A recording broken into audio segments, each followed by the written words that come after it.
Cosa ne pensa della lezione di storia di Vannacci?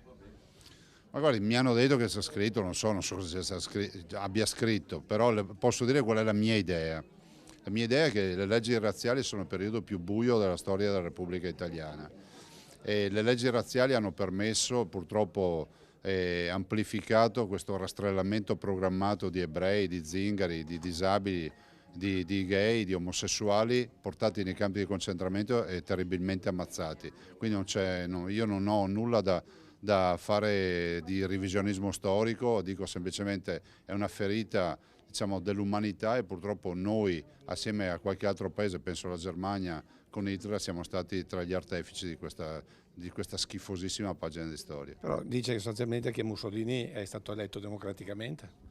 Sì, però sulle democrazie potremmo discutere, ma non voglio neanche aprire, diciamo, riflessioni storiche. Dico semplicemente che l'esito finale è stato quello delle leggi razziali che non si possono giustificare in nessuna maniera. Anche se approvate dal Parlamento di allora. Bene, allora abbiamo un sacco di responsabili.